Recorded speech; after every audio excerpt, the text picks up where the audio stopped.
नमस्कार, मैं हूं दीपाली राणा। आप देख रहे हैं यो मनी, पर्सनल फाइनेंस से जुड़ा हमारा खास शो जो हर रोज हम लेकर आते हैं ताकि आपको सिखा सके निवेश करना, बता सके निवेश करना कब, कहां, क्यों जरूरी है।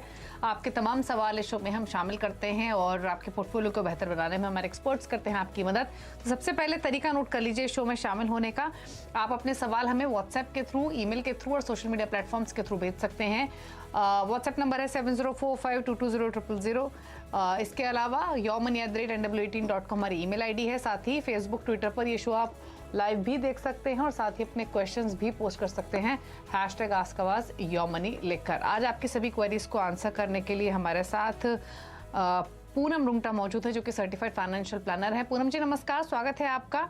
और आपसे सवालों पर राय लेंगे, लेकिन उससे पहले एक डिस्कशन करना चाहते हैं सोने पर, क्योंकि सोना एक ऐसा इन्वेस्टमेंट टूल रहा है हमेशा से जिसके बिना पोर्टफोलियो अधूरा है। और अगर किसी भी इन्वेस्टर ने लॉन्गर टर्म विजन के साथ इस इन्वेस्टमेंट टूल को अपने पोर्टफोलियो में शामिल किया है तो उसने काफ़ी अच्छे रिटर्न्स कमाए हैं। कंसीडरिंग अब 60,000 के ऊपर सोने का भाव आ चुका है, काफ़ी सारे इन्वेस्टर्स हैं जो अवेयर होकर अब जानना चाहते हैं कब, कहां, कैसे इन्वेस्ट करें। तो बताइए सबसे पहले तो, क्योंकि मौका अक्षय तृतीया का भी है तो ऐसे में तो सोने में निवेश भी शुभ माना जाता है। तो क्या सजेशन आपका रहेगा हमारे व्यूअर्स के लिए, सबसे पहले तो गोल्ड इन्वेस्टमेंट को लेकर? हाँ दीपाली, आपने सही कहा। हमारे देश में सोने की खरीद जो है वो कई मौकों पे कंपलसरी होती है। अक्षय तृतीया उसमें से एक दिन है, कोई का बर्थ होता है तो कंपलसरी लेते हैं, शादी के मौके पे लेते हैं। हर ही उत्सव के मौके को मनाने के लिए हमारे देश में गोल्ड से मार्क किया जाता है उस दिन को। इसलिए हमारे यहाँ ऑटोमेटिकली अगर आप बारीकी से देखें तो एक गोल्ड की एसआईपी जैसी बनती जाती है। लोग बहुत मतलब कई लोग एवरी धनतेरस पे खरीदते हैं, तो हर साल कंपलसरी जब वो गोल्ड की बाइंग करते तो एसआईपी होती चली जाती है। अब सवाल ऐसा है कि गोल्ड किस तरीके से खरीदते। Gold as a financial planner हम एडवाइस करते हैं कि आपके पोर्टफोलियो में 15 से 20% होना ही चाहिए, जो हमारे देश में किसी न किसी तरह होता ही है। अब जिस तरह से गोल्ड में निवेश करने के डिफरेंट विकल्प हमें मिल रहे हैं, जैसे कि आप ऑनलाइन कर सकते हैं, आप ईटीएफ ले सकते हैं, आप गोल्ड बॉन्ड ले सकते हैं, म्यूचुअल फंड के थ्रू गोल्ड में एसआईपी भी कर सकते हैं, और फिजिकल गोल्ड तो हमेशा से पॉपुलर एक रास्ता है ही। और इस तरीके से जो वेरियस ऑप्शंस है उसमें से बेस्ट कौन सा है वो हमने चुनना है, जो हमें सूट करता है वो हमें चुनना है। अब बात आती है सबसे बहुत अहम इसमें जो अभी मुद्दा चल रहा है गोल्ड में दीपाली, वो है कि टैक्सेशन का। तो जो अमेंडमेंट्स आए हैं अभी डेट म्यूचुअल फंड में, उसके लपेटे में गोल्ड भी आ गया है, उसका घरे में गोल्ड भी आ गया है। तो 1 अप्रैल के बाद जो भी गोल्ड हम खरीदेंगे उसके बेचने पे जो पहले लॉन्ग टर्म इंडेक्सेशन बेनिफिट मिलता था 3 साल की होल्डिंग पीरियड पर, वो अब रद्द कर दिया गया है। कोई भी तरीके का कोई इसमें रियायत नहीं मिलेगी, आपको अपने टैक्स स्लैब के हिसाब से टैक्स भरना होगा। मगर इसमें एक छोटा सा ट्विस्ट है।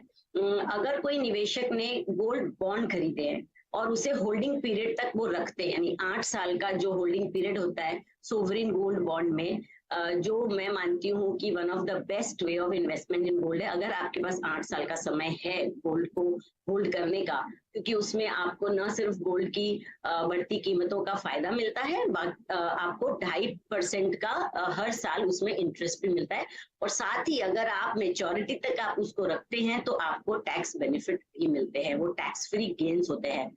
तो टैक्स के लिहाज से देखेंगे तो गोल्ड सोवरिन गोल्ड बॉन्ड्स एक बेहतर विकल्प है, उसे आप ले सकते हैं। मगर उसमें एक माइनस पॉइंट ये है कि ये जब ट्रांचेस ओपन होती है गवर्नमेंट के, आरबीआई के द्वारा, गवर्नमेंट के द्वारा, तभी आप इसमें निवेश कर सकते हैं, वरना ये जब भी खुलेगा तब आपको राह दिखनी है। अब अक्षय तृतीया के मौके पे अगर गोल्ड बॉन्ड अवेलेबल नहीं है तो आप फिजिकल गोल्ड का भी रुख कर सकते हैं। उसमें जो थोड़ी बहुत दिक्कतें आती है फिजिकल स्टोरेज की और उसके संभालने की और चोरी होने के डर की, तो वो जरूर होंगी, मगर उसमें इंडेक्सेशन बेनिफिट अभी भी डिसअलाउ नहीं किया है। वरना गोल्ड ईटीएफ जो है वो सबसे अच्छा तरीका है, लो कॉस्ट है, और इसमें मार्क टू मार्केट आपको कॉस्ट का फायदा मिलता है।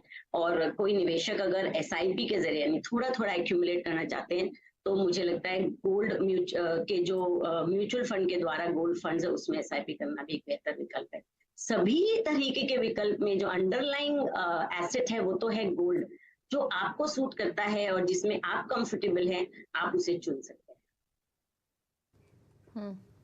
ओके अच्छा, एक चीज और, अगर हम अलग अलग कैटेगरी ऑफ इन्वेस्टर्स की बात करें, फिर चाहे वो बिगनर्स हो, ओल्ड एज इन्वेस्टर्स हो, यंगस्टर्स हो, अगर एज पर्सपेक्टिव को ध्यान में रखें तो क्या सजेशन आपका रहेगा? कौन कौन से टूल्स किस पर्टिकुलर इन्वेस्टर को सूट करते हैं?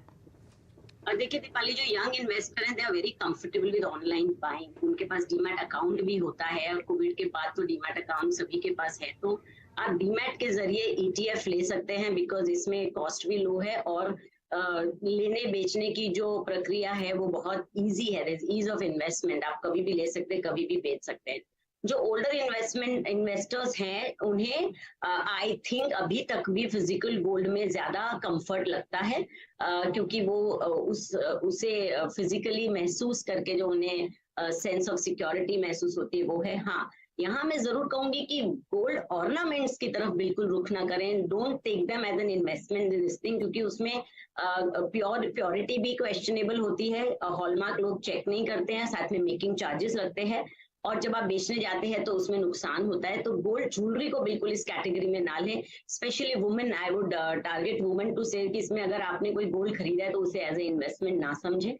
प्योर गोल्ड, और वो भी 24 कैरेट गोल्ड जो होता है उसकी प्योरिटी होती है। और जो निवेशक सोवरेन गोल्ड बॉन्ड ले सकते हैं, मुझे लगता है वो एक बेहतर विकल्प होगा, स्पेशली अगर आप अपनी डॉटर्स को गिफ्ट करना चाहते हैं, which is one of the main reason in our country क्यों लोग एक्यूमुलेट करते हैं।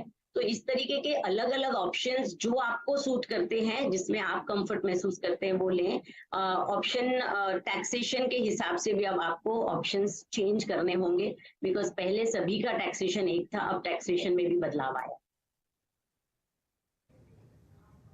तो पूनम जी, फिर टैक्स के पहलू पर भी अपने सजेशंस दे दीजिए। टैक्स इम्प्लीकेशंस किस तरीके से होती हैं गोल्ड इन्वेस्टमेंट पर?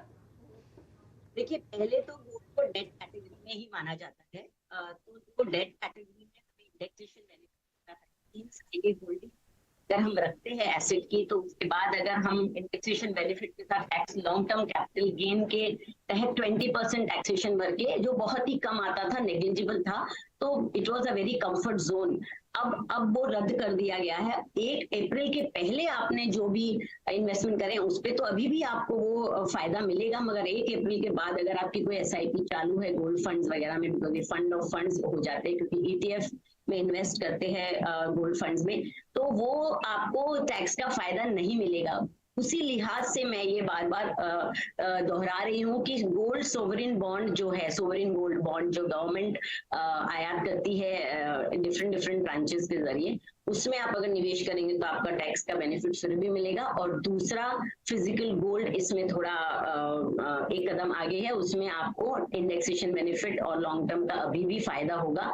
तो जब आप ईटीएफ के जरिए कर रहे हैं, या आप, क्योंकि म्यूचुअल फंड में भी जिन इन स्कीम्स में थोड़ा बहुत गोल्ड, यानी 35% से ज्यादा अगर डेट आपके पोर्टफोलियो में, आपके स्कीम में है, तो उसे लॉन्ग टर्म कैपिटल गेन का फायदा नहीं मिलेगा। पर दीपाली, सभी म्यूचुअल फंड कंपनीज के फंड मैनेजर्स इस पे रिवर्क कर रहे हैं, they trying to make it a tax thing in the tax free regime, क्योंकि 35% से ज्यादा रहेंगे तो इक्विटी का बेनिफिट मिलता है। तो ये सब जरूर में ध्यान रखने वाली चीज है, बिकॉज टैक्स एक बड़ा पहलू हो जाता है जो आपके रिटर्न्स को कम कर देता है। ओके, चलिए, तो ये तमाम पर्सपेक्टिव्स के हिसाब से पूनम जी ने आपको गोल्ड इन्वेस्टमेंट के बारे में बताया है। गोल्ड में निवेश करने के कब, कहाँ, कैसे मौके हैं, टैक्स इम्प्लीकेशंस, अगर आप यंगस्टर्स हैं, मिडिल एज्ड है, या फिर आप सीनियर सिटीजन हैं, आपको कौन सा टूल सोर्स सूट करता है, वो बातें भी आपको पूनम जी ने यहाँ पर समझाई। उम्मीद करते हैं आपको समझ में आया होगा। कोई सवाल हो गोल्ड इन्वेस्टमेंट से जुड़ा हुआ तो आप बेझिझक अपने क्वेश्चन हमें भेज सकते हैं। चलिए आगे बढ़ेंगे, अब सवालों को शामिल कर लेते हैं। और पहली कॉलर सरस्वती पवार दिल्ली से हमारे साथ मौजूद हैं। सरस्वती जी नमस्कार, बताइए क्या सवाल है? नमस्कार मैम। मैम, मैंने आपको अपनी डिटेल शेयर करी है, उसमें मेरे पास काफी म्यूचुअल फंड्स हैं, तो मैं अभी सिर्फ 5 में इन्वेस्ट करना चाहती हूँ, द बेस्ट 5। तो वो मुझे आपकी एडवाइस चाहिए। एज सच मेरा कोई गोल नहीं है, but just to create wealth, और मुझे अनदर 5 इयर्स के लिए खाली इन्वेस्ट करना है बस। ठीक है, तो नेक्स्ट 5 इयर्स का और होराइजन आप लेके चल रही हैं। और फटाफट से आपका पोर्टफोलियो मैं बता दूं पूनम जी को, जो इनकी SIPs है पहले वो बता देती हूँ। ICICI Pru balanced advantage, Parag Parikh flexi cap, ICICI Pru US blue chip, UTI Nifty 50, ICICI Pru blue chip, यहाँ पर ये 5000 ईच कर रही हैं। बाकी मेरे एसेट इमर्जिंग ब्लू चिप 2500, मेरे एसेट लार्ज कैप में 10,000, कैन रोबो का इमर्जिंग एक्विटीज और HDFC स्मॉल कैप में 7000। तो जो टोटल SIP है इनकी वो 51,500 रुपये महीना की है। फिलहाल पोर्टफोलियो की वैल्यू है 40 लाख और 5 साल का होराइजन और लेके चल रही हैं।